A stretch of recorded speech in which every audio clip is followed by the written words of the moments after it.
வணக்கம். இது உண்மை ஆராய்க is it true research dot in. நான் உங்கள் யூதாகரன். நம்ம இலுமினாட்டிகளை பற்றி பார்த்துட்டு இருக்கிறோம். இன்றைய வீடியோ இந்திய ரிசர்வ் வங்கியும் இலுமினாட்டிகளும். இந்திய ரிசர்வ் வங்கி ரோத்சைல்டுடைய கிழக்கிந்திய கம்பெனியால் உருவாக்கப்பட்டது. அதோட பேரு இப்ப இருக்கிற மாதிரி இந்திய ரிசர்வ் பேங்க் கிடையாது. தொடக்கத்தில் அதோட பேரு Imperial Bank of India British. இப்போ பேர் மட்டும் மாத்திருக்கிறாங்க, ரிசர்வ் பேங்க் ஆஃப் இந்தியா அப்படின்ட்டு. ஆனால் வேற எதுவும் மாறல. அப்படியே கிழக்கிந்திய கம்பெனி வகுத்து கொடுத்த சட்டங்கள் முறைகள் படிதான் இப்போவும் அது இயங்கிட்டு இருக்கு. ஏசியன் கிளியரிங் யூனியன் அப்படின்னு ஒரு அமைப்பு ஈரான்ல இருக்குது. இந்த அமைப்பு தான் இந்தியா மற்றும் ஆசியா கண்டத்தில் உள்ள பல நாடுகளுக்கு இடையான பண பரிமாற்றங்களை செய்யுது. Bangladesh, Bhutan, India, Iran, Maldives, Myanmar, Nepal, Pakistan, Sri Lanka இந்த நாடுகளுக்கிடையான பண பரிமாற்றம் எல்லாம் இந்த ஏசியன் கிளியரிங் யூனியன் வழியாக தான் நடக்குது.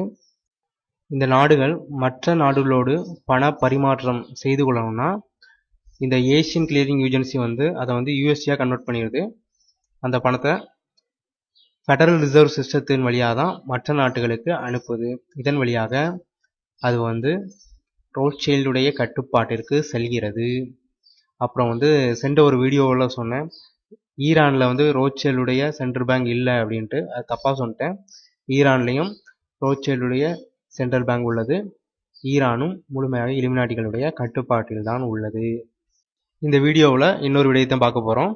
அதாவது இந்தியாவில் இருக்க தனியார் வங்கிகளில் எவையெல்லாம் இலுமினாட்டிகளோட கட்டுப்பாட்டில் இருக்கலாம் அப்படிங்கிறத பார்க்க போகிறோம். அதுவும் அதோடைய லோகோக்களை வச்சு மட்டும் தான் பார்க்க போகிறோம். வேற எதுவும் பெரிய ஆராய்ச்சிகள் செய்ய போகிறதில்ல. இலுமினாட்டி ராக்கர்ஃபெல்லர் இருக்கான்ல, அவனுடைய நிறுவனங்களுடைய சின்னங்கள்லாம் நீங்கள் பார்த்தீங்கன்னா அது எல்லாமே சிவப்பு மற்றும் நீலம் நிறங்களை கொண்டிருக்கிறத நீங்கள் பார்க்கலாம். அது மட்டும் இல்லாமல் இலுமினாட்டிகளோட தலைவி எலிசபெத் ராணி ஆட்சி செய்த நாடுகள் எல்லாத்துடைய கொடிகளுடைய நிறங்களும் சிவப்பு மற்றும் நீல நிறங்கள்ல இருக்கிறத பார்க்கலாம். பொதுவாக இப்ப திரையில வர்ற 3 நிறுவனங்களும் ராக்கர்ஃபெல்லருடையவை. ஸ்டாண்டர்ட் ஆயில் கம்பெனி, செவ்ரான், அப்புறம் எக்ஸான்.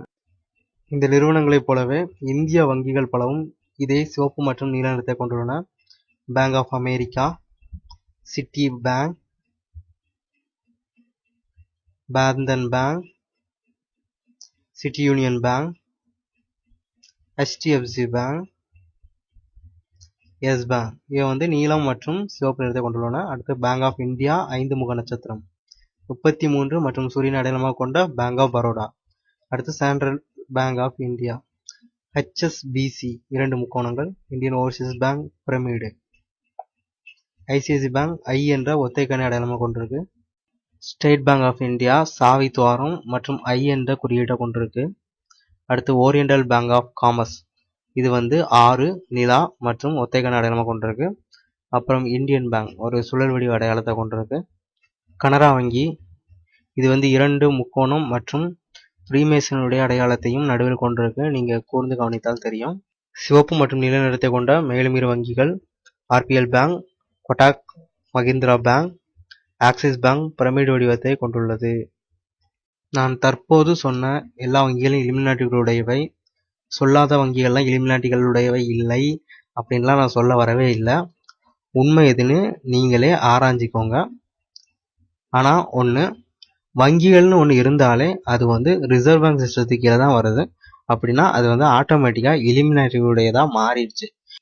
தற்போது இருக்கிற நிலைமைக்கு நம்ம பணங்கிற ஒன்றை பயன்படுத்தினாலே இலுமினாட்டிகளோட கட்டுப்பாட்டுக்கு தானாக வந்துடுறோம். வேற வழியும் நம்மகிட்ட இப்போ இல்லை. இன்றைய வீடியோவில் இலுமினாட்டிகள் எப்படி இந்திய ரிசர்வ் பேங்க் சிஸ்டத்தை உருவாக்கி இப்போ எப்படி கட்டுப்படுத்துறாங்கன்னு பார்த்துருக்கோம். அப்புறம் இந்தியாவில் உள்ள இன்னும் பல வங்கிகளுடைய அடையாளங்களை வச்சு, குறியீடுகளை வச்சு அது இலுமினாட்டிகளுடையதாக இருக்கலாம் அப்படின்னு சொல்லியிருக்கிறோம். அதில் உள்ள ஆக்கல்ட் அடையாளங்களை பார்த்துருக்குறோம். நிறைய பேர் இலுமினாட்டிகளுடைய இந்த குறியீடுகள்லாம் உண்மையில எதை தான் குறிக்குது அப்படிங்கிற ஆர்வத்தில் இருப்பீங்க. சில பேருக்கு ஏற்கனவே கூட தெரிஞ்சிருக்கலாம். நானும் விரைவில் அதை பற்றிலாம் சொல்கிறேன். அப்புறம் வங்கிகளை பற்றி இன்னும் சில வீடியோக்கள் பேசியிருக்கேன், அதை பார்த்துருங்க. இந்த வீடியோ பிடிச்சிருந்தா லைக் பண்ணுங்கள், அப்புறம் மற்றவங்களுக்கு ஷேர் பண்ணுங்கள். மறக்காம சேனலை சப்ஸ்கிரைப் பண்ணுங்க. மேலும் விவரங்களுக்கு வீடியோவோட டிஸ்கிரிப்ஷன் பாக்ஸை பாருங்க. அதில் நிறைய விவரங்கள் இருக்கு. நன்றி.